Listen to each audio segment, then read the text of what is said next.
এমন কিছু মিথ্যে কথা যেগুলো প্রত্যেক মানুষ তার প্রিয় মানুষটিকে ধোঁকা দেওয়ার আগে করে থাকে।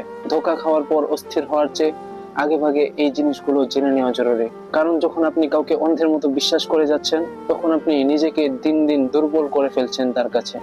প্রথম বড় মিথ্যা, সে আপনাকে বোঝাতে চাবে ও তো শুধুমাত্র আমার বন্ধু। তুমি অহেতুক সন্দেহ করছো। মনে রাখবেন, যদি বারবার সে কারো নাম নেয় এবং আপনার সামনে বারবার ডিফেন্ড করার চেষ্টা করে, তাহলে বুঝে নিন সেই বন্ধু আসলে আপনার জায়গায় অলরেডি ঢুকে পড়েছে। নাম্বার 2, সে হুট করে বলতে শুরু করবে আমার একটু স্পেস বা একা থাকা দরকার।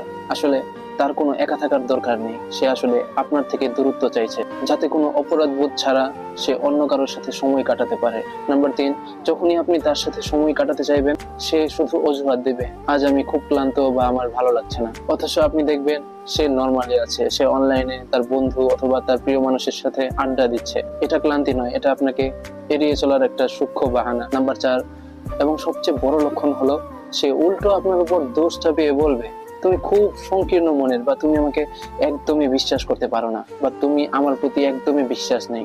যখন কেউ আপনার যৌক্তিক প্রশ্নগুলোকে বা যৌক্তিক কথাগুলোকে অযৌক্তিক বানিয়ে আপনাকে দোষী প্রমাণ করার চেষ্টা করে, তখন বুঝবেন সে আসলে নিজের দোষ ঢাকার চেষ্টা করছে।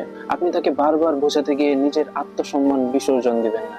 মনে রাখবেন, যতদিন সে ভাববে আপনি তার এত এত মিথ্যাগুলো সহ্য করেও তার লাইফে আছেন, তার পেছনেই পড়ে আছেন, ততদিন সে আপনার কোনো মূল্যই দেবে না। কারণ সে আপনার লাইফে থাকতেই চায় না, সে চায় আপনি তার লাইফ থেকে কেটে পড়ুন।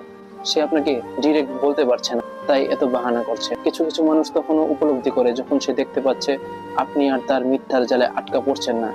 আপনি তাকে ফেরানোর জন্য কান্না বা মিনতি করা বন্ধ করুন। আপনার লাইফে সঠিক মানুষটা আসার সুযোগ দিন। মনে রাখবেন, সঠিক মানুষ যে পর্যন্ত না আসছে, প্রয়োজনে একা থাকুন, তবুও এরকম ভুল মানুষের পেছনে দৌড়ে নিজেকে কষ্ট দিবেন না।